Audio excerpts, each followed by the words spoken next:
tusipoomba 2027 kunaonekana kukiwa siku nzuri. Number 2, tusipoomba 2027 kunaonekana kukiwa na janga ya vifo ama kifo isizo za kawaida katika nchini. Mwaka wa 2027 Mungu, kama vile nilivyowaambia hiyo wakati mwingine, Mungu aneweka kuwa rais already anekwisha muandaa. Na kuna buliseme hili, kuna watu wanakuja kushikana watatu, na wale watu watatu wanakuja kushikana kwa pamoja, ndiye watatengeneza serikali ya 2027. Nikaiona nchi yetu kukiwa na mapandiliko makubwa sana, na hasa kukiwa kila kitu kine change. Kama ni shule inepandilika, kama ni mahospitali inepandilika. Yani kukawa ni kama kune change, kunekuwa na mapandiliko ambaye niliyoiona katika macho isiyo ya kawaida, ikiwa inetulia, ikiwa inesuka katika injini. Bwana asifiwe mtazamaji. Naitwa Apostle Mureithi, niniokoka.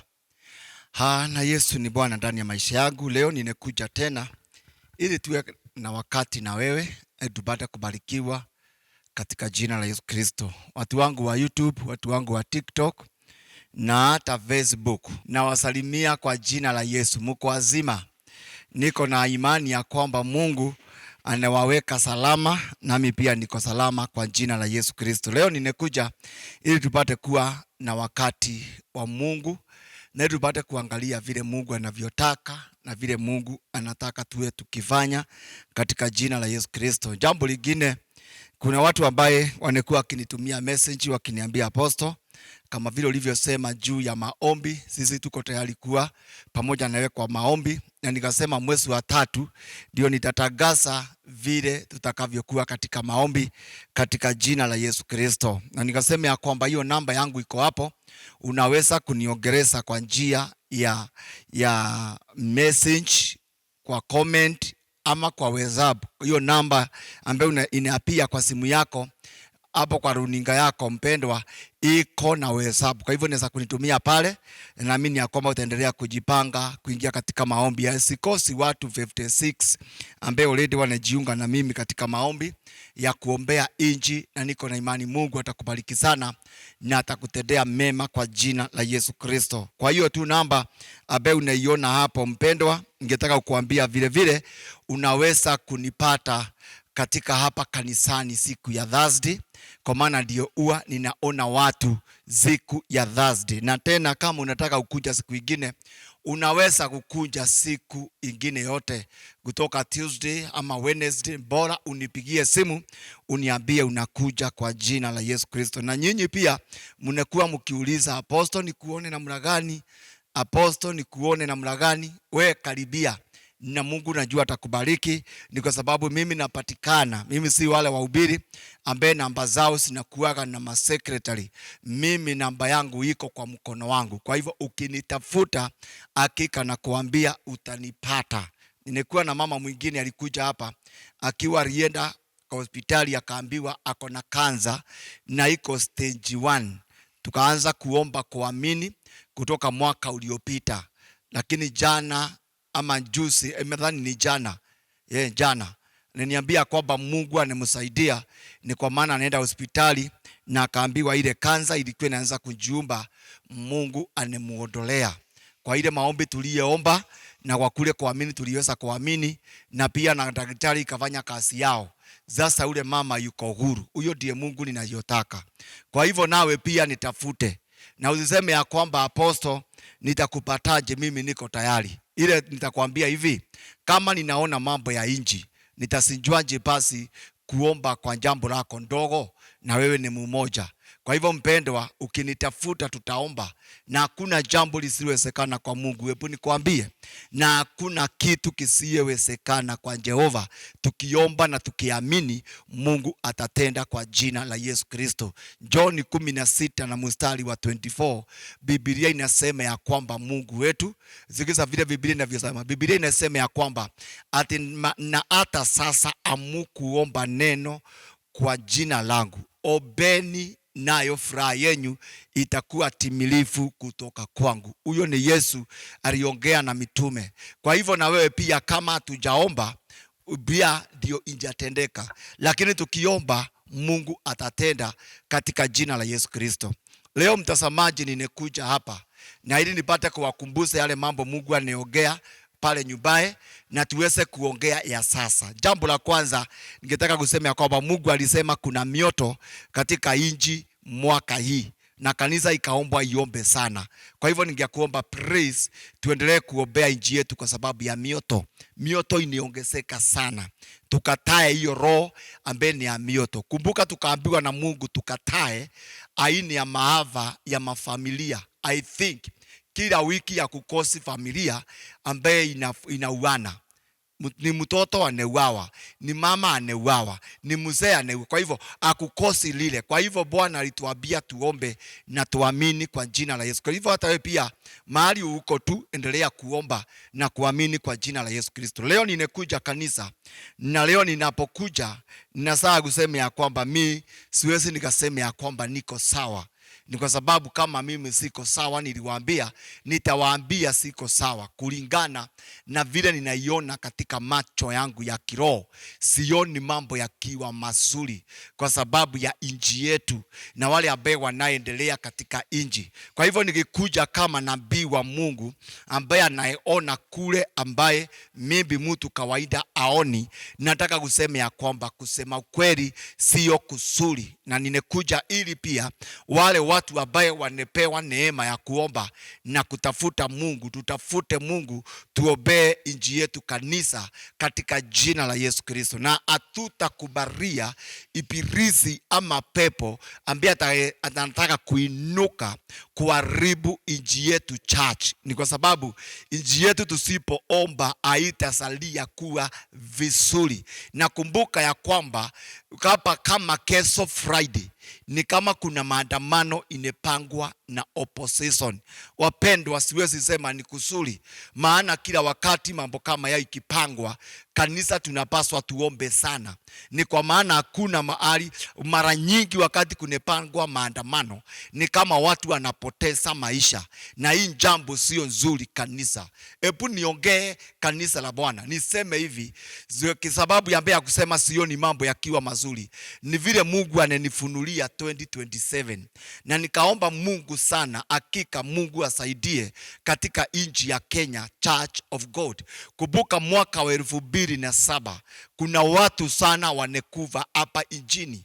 Ilikuwa inatangazwa walikuva watu zaidi, nataka kusema walikuva watu zaidi ya 1,000 na kitu. Hawa ndio watu walioweza kuhesabiwa. Lakini sasa 2027 ni kama hii history inataka kujirudia after 20 years. Na siwezi nikasema mambo ni mazuri wakati macho yangu ikaona ikiwa ni kama sio mzuri. Ni kwa maana Mungu alinifunulia jambo hili. Ninawaambia mara nyingi ya kwamba sisi watu ambaye tunepewa macho ya kuona nyakati na wakati mwingine tunaweza kulia kilio kikubwa sana wakati tunapoona mambo ikienda ambaye haiendi mzuri. Kumbuka Elisha alimwangalia yule kijana aliitwa Asaeli, akapatwa na huzuni mkubwa sana, maana aliona yale Asaeli atakayafanyia wana wa Mungu. Na kumbuka wakati huo Asaeli anjakuwa mfalme. Kwa hivyo macho ya nabii wa Mungu Elisha ikapatwa na machozi. Kwa hivyo nami siwezi nikawa niko sawa wakati nineona kule mbele kukiwa sio kuzuri. Na my friend, na sio tu kule mbele 27, hata ni kabla ya 27 ya kwamba kuna 2027 election ya kwamba kuna mambo ambaye haiendi mzuri. Kwa hivyo naongea haya kama nabii ambaye anayeangalia inji vizuri na macho ya tatu. Ni kwa sababu kuna watu ambao wako na jicho la tatu la kuona mambo ambaye yako mbele. Wacha kwanza nikusomee mstari huu na usiseme nasema kile ambaye kitu hakiko. Nataka tuangalie katika kitabu cha Wafalme wa pili na sura yake ni ya 8 na mstari wake ni I think ni wa 10. Wafalme wa pili. Sikuwa nimejiandaa kwa hili, lakini vizuri nipata kukuoneza vile mtu ambaye anaitwa Elisha alipatwa na machozi alipomwangalia huyu kijana, yale atakayeyafanya katika utawala wa kwake. Somebody say amina. Oreba kiari na makatori boshete. Bwana asifiwe. Wafalme wa pili sura yake ni ya 8. Na kwa njia mustari, nataka tu mahali ambapo Elisha tu alimwangalia akaweza kulia. Sijui nitajia wapi. Acha nianjie 13. Akamukasia macho hata akatayari na yule mtu wa Mungu akalia machozi. Akamukachia mazo, akastuka yule Asaeli vile alivyoangaliwa na mtu wa Mungu. Kisha yule mtu wa Mungu, Bible inasema akalia machozi. Mstari wake ni wa 12. Asaeli akasema, ni kama sijapika kwa kile ambaye nataka.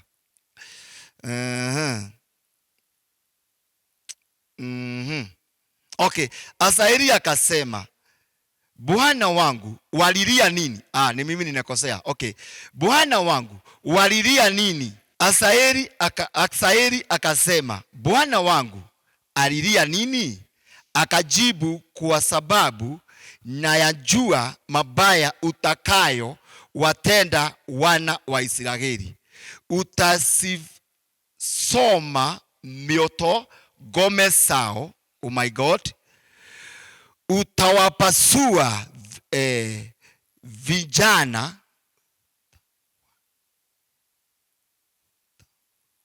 utawaua vijana wao kwa upanga, gai. Utawaseta watoto wao wachanga na wanawake wao wenye mimba utawapasua na katikati tumboni. Asaeli akasema, lakini mimi mtumwa wako ni nani mimi niliyeumbwa tu hata nifanye jambo hili kubwa? Elisha akamjibu, Bwana amenionyesha, nataka uziki hapa, Bwana amenionyesha ya kwamba wewe utakuwa mfalme juu ya Samu, na yale ninekuambia ndio itakayetendeka. Hebu tazama hapa. Mtumishi wa Bwana akamkashia macho Asaeli, akaona miaka yake ya Asaeli akiwa anafanyika mfalme wa Israeli, wa Samu. Na hapo naye Asaeli akamuuliza bwana wake ambaye pia ni Elisha, akamuuliza, bwana wangu unalia nini? Mambo gani unafanya ulie? Elisha akamjibu akamwambia, ni kwa sababu ya mabaya ambaye ninayaona utakayowatendea wana wa Samu, kwa sababu utawaseta watoto wao, tena utawaua vijana wao, watoto wao vile utawashika nyara na kuwatesa. Namba 3, tena wamama wenye mimba utawakata na katikati na kuangamiza. Ndio kijana kauliza, mimi niwezaje kufanya jambo hili kubwa hivi? Hakuna ajuaye kuwa anaweza kufanya jambo kubwa lisiyofaa isipokuwa lionekane na watu wa Mungu. Kwa hivyo wakati ninaposema kuna jambo nineliona kanisa, ni mambo mengine inaonekanaga kwa macho ya mtu mwenye ako na macho ya roho, ambaye mtu mwingine kawaida hawezi akaona. Wapendwa, kuenendi vizuri, naomba kanisa tuombe. Naita kanisa katika ema za makutano katika maombi. Nawe watumishi ambaye wanayenisikiza, tuombee nchi yetu 2027. I am telling you, si kuzuri sawasawa na 2007 inaonekana vile ni kama itakuwa hivyo after election. Kwa hivyo ni kumaanisha kuna wengine hawatakubali wakati watashindwa, ama kuna wengine watalete vita katika injili. Niliona jambo lisilo la kawaida na nikasema ya kwamba siwezi nikanyamaza tu, niseme tu hapana apostle, wewe uneona nyamaza, kama vile niliona wengine mnasema katika mitandao. Wapendwa, hebu kabla hukumu, hebu angalia kama lile linayesemwa kama linefika. Niliposema 2022 yule atakuwa president 2022, wengi waliniongeleza sana, wengi wakaniongea, wengi wakasema wewe mtu wa Mungu, hata tutakukujia tutasema. Lakini nikasema ya kwamba mimi sina shida, nimeongea vile nimeona, vile nilivyosema ya kwamba uchaguzi ukakataliwa. Vile nilisema ya kwamba kutaendwa katika kotini, kuliendwa katika kotini. Vile nilisema ya kwamba kutakuwa na maafa katika baada ya hiyo watu kurudi makotini, ikamalizia hivyo. Sasa kama uneona na kile uneona ndio unayekisema, tutasema vipi Church of God? Ninasema ya kwamba kanisa Kenya iobewe. Kenya ni nzuri, kuna wengine hawatakubali, na nikisema Kenya iobewe, hii ni mambo ambayo itakayetendeka 2027 ni pale, na jambo hili litaanjia hapa 2026. Kanisa, ninaomba Mungu atusaidie tuwe na moyo wa kuomba Mungu kwa sababu ya nchi yetu. Nikasema 2027 inahitaji watu watakaye simama kwa sababu yake. Kumbuka niliwaambia kitu kimoja ambaye niliona kinerudiwa sana katika mitandao. Jambo hili linerudiwa sana katika mitandao.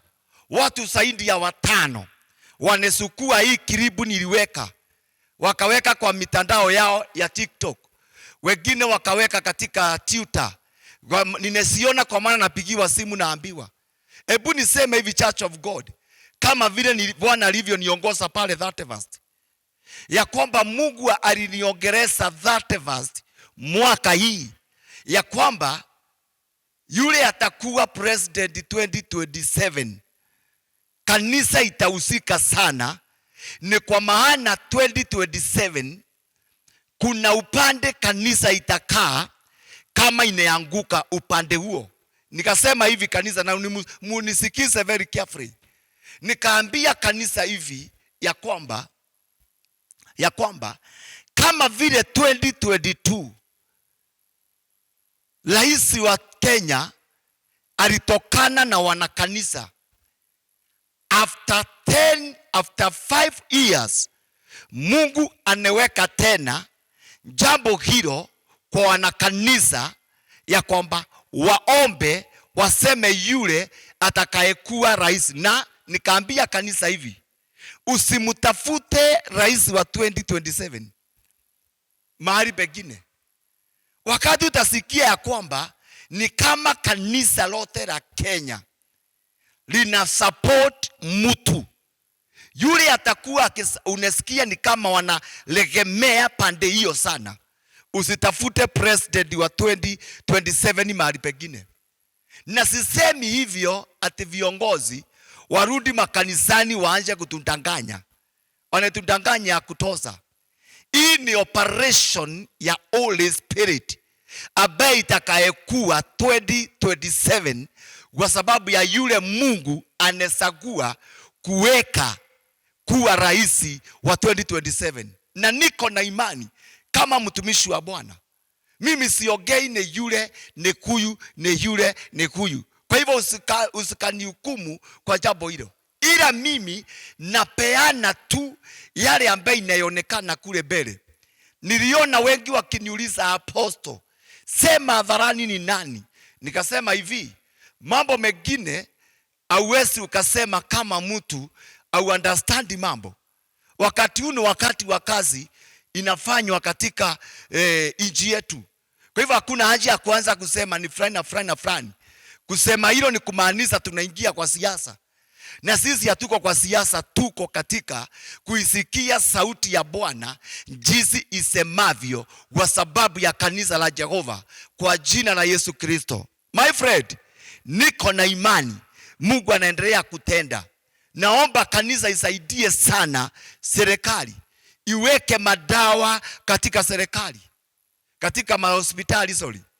Naombea nchi yetu ya Kenya, mambo kama hii ambayo inaitwa ya saa ya jui na nini, awaingilie katikati. Watu wanaumia upande wa njaa. Nashukuru Bwana sana kwa sababu ya wahubiri walitokea Sunday kule Nyeri, kule Nyeri na sehemu zingine za Nairobi, wakasema ya kwamba serikali isingoje watu wakuve. Serikali isingoje kondoo na ng'ombe za watu zikuve ili wapeleke msaada zile sehemu ambaye hasina mvua. Wale wahubiri wakasema serikali ifanye kwa haraka, ipeleke msaada area hiyo. Hata nami kama mtumishi wa Bwana anayetetea walio wanyonge, na nasema hivi, vile vile tusingoje mpaka watu wakufe. Mashirika mbalimbali Kenya ambaye wanaweza kuenda pande ile wasaidie wale watu. Naomba Mungu awapatie ile burden, wakibie kwa haraka wasaidie watu. Sehemu zile county kama 24 saa hizi zinevamiwa na njaa, na tunaona katika maruninga vile kondoo wanakufa, watu wanakufa moja moja. Tungeomba isifike mahali pakuwa ya kwamba nchi yetu ya Kenya tunaanza kutangaziwa janga ya njaa. Wapendwa, tusikane kwa haraka, tukimbie pale tusaidie wale watu, naye Mungu ataweza kutubariki sana.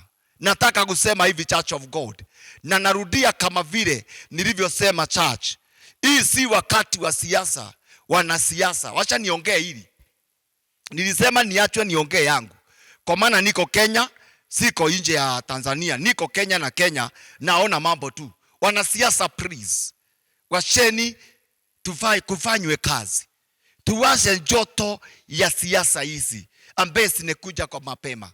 Na waomba kama mtumishi wa Bwana aliyesimamia makanisa na aliye na watu ambaye anaitumikia, hii si wakati nzuri ya kutembea huku na huku, ila tu na waombea Mungu mtulize kiasi ili mambo kwanza ivike na huko mbele. Ni kwa maana kuna wakati najua itakuwa ni usiku na mchana wakitembea kwa siasa, lakini neno langu ni moja tu, kanisa la Bwana tuinuke, tuombee nchi yetu. Ni kwa sababu nchi yetu inahitaji Mungu. Tusipoomba 2027 kunaonekana kukiwa siku nzuri. Number 2, tusipoomba 2027 kunaonekana kukiwa na janga ya vifo ama kifo isizo za kawaida katika nchini. Kwa hivyo kanisa, naomba tupate kuomba katika jina la Yesu Kristo. Jambo la 3, ningetaka kusema hivi, mwaka wa 2027 Mungu, kama vile nilivyowaambia hiyo wakati mwingine, Mungu aneweka kuwa rais already anekwisha muandaa. Na kuna buliseme hili, kuna watu wanakuja kushikana watatu, na wale watu watatu wanakuja kushikana kwa pamoja, ndiye watatengeneza serikali ya 2027. Number 4, nikaiona nchi yetu kukiwa na mapandiliko makubwa sana, na hasa kukiwa kila kitu kine change. Kama ni shule inepandilika, kama ni mahospitali inepandilika, yani kukawa ni kama kune change, kunekuwa na mapandiliko ambaye niliyoiona katika macho isiyo ya kawaida, ikiwa inetulia, ikiwa inesuka katika injini. Number 5, nikarudi nikamuona mtu mmoja ambaye Mungu anainua sana katika injini, na ni kijana, na pia Mungu akiwa anemsongeza sana karibu na ufalme wa hapa Kenya. Na nikashukuru Mungu sana kwa sababu ya kile nilichokiona katika macho yangu. Kanisa, tuendelee kuomba na tuendelee kuamini katika jina la Yesu Kristo. Nilisikia ndani yangu nikiwa niko na haja na huyu ndugu ambaye anaitwa Kasagwa, na niko na imani kama wakati neema itaisha, sitatanja hilo, nitamaliza. Na ni vizuri pia wapendwa, wakati ninaposikia Mungu akiniongoza jambo kama hili, tukabate kuliombea. Na niko na imani huyu mzee nitampata tu, na nitampatia yale ambaye Mungu ananituma kuja kumwambia katika jina la Yesu Kristo.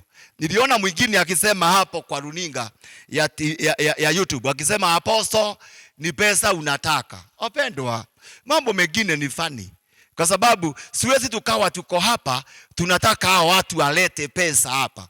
Mimi kama ni kumtafuta na mtafuta, lakini wacha ye mwenyewe asikie hii sauti, anitafute, nimwambie jinsi Mungu anavyotaka kwa sababu ya maisha yake. Na tuombee sana viongozi wetu, ni kwa sababu niliona hasa viongozi wa opposition kukiwa na vita kali sana kwao, wakifanya mikutano yao. Kumbuka nilikuambia mwaka uliopita, that verse, ya kwamba nineiona vita katika mikutano ya opposition. Na hebu niseme hivi, hii jambo halitanyamalizikia hapa. Kwa hivyo serikali, please, wacheni hata hao waseme yao, kwa maana jambo hili niliona ikiwa nzito sana. Kwanza 2027, oh my God. Lakini Mungu asaidie nchi yetu katika jina la Yesu Kristo. Nikasikia ndani yangu kusema hivi, wale watu wako nje ya Kenya, ati Mungu akaniongoza kusema hivi, na najua kama utaiona hii, najua utawaeleza ya kwamba mwaka huu wa 2026 Mungu atawapigania sana sana, kwa sababu kulikuwa na mpango mbaya sana ambaye ulikuwa unepangwa nyinyi mfuruswe katika ile area ambaye muko, na asa kule kunaitwa London, na asa kule kunaitwa US California. Huko ndio kwanza, huko kuili ndio Shetani alikuwa anatarget sana, na ili watu wetu wapate kufukuzwa. Lakini hiyo jambo nikasikia Roho Bwana akiniongoza ni kama inaenda ikiwa cool. Kwa hivyo jambo hilo Mungu anaingilia katikati katika jina la Yesu Kristo. Bwana akubariki na apate kukuinua na kukutendea makubwa katika jina la Yesu Kristo. Nilisema hivi, ukitaka kuweka kitu yako unaweza kuweka kwa hiyo pembe ambaye iko hapo, ama unipigie simu kwa hiyo simu iko kwa runinga yako, na ili tupate kuongea, tusaidiane. Kama naweza kuongea ama Mungu anaweza kunifunulia mambo ya nchi ya Kenya, je, nawezanje kusindwa kusema lako ambalo ni limoja tu? Kwa hivyo niko na imani Mungu atakubariki na atakutendea mema in the name of Jesus. Wacha tupate kuomba na ili Mungu apate kukubariki kwa jina la Yesu. Jehova Mungu, katika jina la Yesu Kristo, nalete mtazamaji wangu mikononi mwako, nikimuombea Roho Mtakatifu akatembee mbele yake in the name of Jesus. Baba, hii jambo la roho ambaye Bwana kuna kuyu ambaye Shetani anataka kubababisha asotwe vitu zake, ninekemea hiyo roho kwa huyu mpendwa katika jina la Yesu Kristo. Asante Mungu kwa sababu ya kile unakitenda na unaweza kukifanya na kukidhihirisha katika jina la Yesu Kristo. Bwana Mungu, niko na imani ya kwamba mkono wa Jehova na nguvu ya Kristo Yesu inaenda kuonekana kwa wapendwa hawa, my Father. Nakataa roho ya maafa Kenya, ninaipinga hiyo spirit in the name of Jesus, na ninaomba Bwana kila aina yote ya roho ilikuwa inuke ikuje kinyume kwa sababu ya injini, my Father, hiyo roho ikapate kusidwa kwa jina la Yesu Kristo. Na huyu anayeniangalia akiwa kwa kitanda kia hospitali, ninakemea hiyo roho inembeleka hapo hospitali. Wewe roho wa kukuralisha huyu, ninakukemea, ondoka kwake katika jina la Yesu Kristo. Asante Mungu kwa sababu ya kile unaenda kukitenda na kukifanya, my Father. Pokea sifa, pokea heshima, maana Mungu atenda, waonekana in the name of Jesus. Asante Mungu, asante my Father, maana unatenda na unionekana in Jesus name. Shalom. Inasikia Roho Bwana akiniongoza. Kuna mtu hapa ambaye ananiangalia saa hii, ambaye anajiandaa kufanya kitu kwa huduma. Mungu akubariki na akutendee mema kwa jina la Yesu Kristo. Apostle, ni huduma gani? Mimi sijui. Lakini uko na moyo wa kutenda kwa huduma. Maybe huduma kwenye Bwana, kwa ile hatua unesukua ya kufanya kazi ya Mungu. Ubarikiwe in Jesus name. Amen.